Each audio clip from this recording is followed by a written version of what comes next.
Hello everybody, Road Warrior 627 here, back with you for another big preview, for another big race. It's the Preakness, the second leg of the Triple Crown of Thoroughbred racing here in the US. And Always Dreaming is going to look to become, I believe, the, what is it, 30-something horse to vie for the Triple Crown. Of course, only 12 have won it.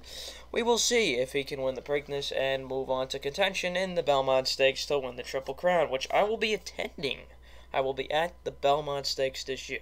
So we'll see if that happens. I'm personally not rooting for it to happen because it'll be less of a crowd on an awesome day of racing besides the Belmont Stakes.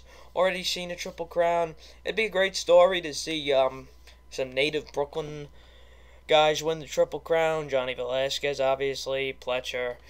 But I think they're going to lose the Preakness. So let's dive right into what I think here. We're going to go through the field quickly. The number one horse is Multiplier. Why the hell is he even running in this race? Last time out, he just barely got by. It's a grade 3 race. Why is he here? There's no reason for him to be here.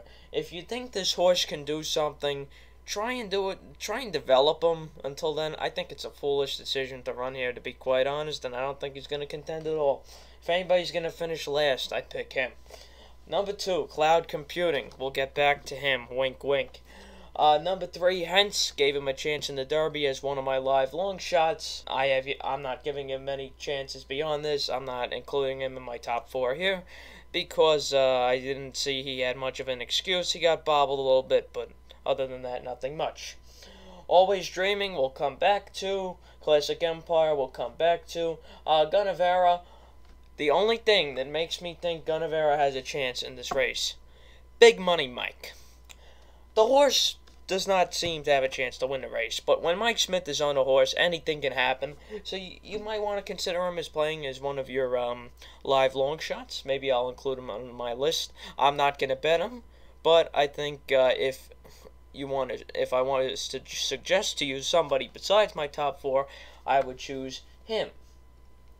Number 7, Term of Art. Once again, a very interesting decision to run in this race. 30-1. Don't like him at all. I think it's too ambitious. Calumet Farms had a great history, but they're just rebuilding back. Jose Ortiz, it would be great to see him get a giant Triple Crown race win, but I don't think he has enough. The number 8, Senior Investment. Kenny McPeak has a history of upsetting not Triple Crown races, big 3-year-old races, I should say. Kenny McPeak also, I should say, he did upset the 2002 Belmont Stakes with the longest shot in the history of the race, Saratoga, at 70-1. But that means nothing here. And Senior Investment, really, this is just, he's been running against crap. What else can we say? I'm not saying those horses are crap, but he's been running at crap compared to this. Number 9, looking at Lee Steve Asmussen. You always have to watch Asmussen in these races. Finished second in the Kentucky Derby, but had an amazing trip out of the one post position, which rarely happens, but he did get a hell of a trip last time. Don't expect him to be able to replicate what he did. I think he's the worst value in the field, besides Always Dreaming. Always Dreaming being the worst value, him the second worst value. And number 10, Conquest Mo Money. I will talk to him, I should talk about him as we dive into my top 4. So the 6 horses I discussed just now in detail are the ones I threw out as far as leaving the top 4. So that leaves me with my top 4, and I am going to put Cloud Computing on top of the Preakness. Mainly because he really had a tough trip last time out. He's got the 6 weeks. I think he'll do very good. Chad Brown really should win one of these Triple Crown races someday, and there's no reason he can't do it now. He's got Castellano. Castellano just missed in the Belmont last year. I think he upsets Always Dreaming, and the rest of them in the Preakness. I know he's had no wins over 6 furlongs, but he's shown that he can go far. He had a bad trip in the Gotham, and beyond that.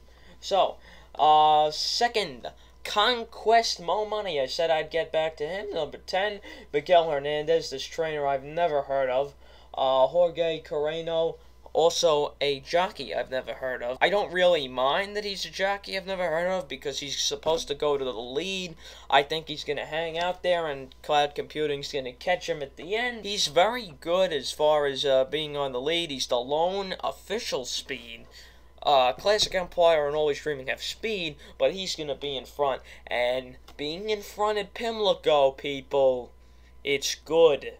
As evidenced, Rachel Alexandra, Oxbow, etc. American Pharaoh, that was in the slop 2 years ago. But still, I want Classic Empire to finish third.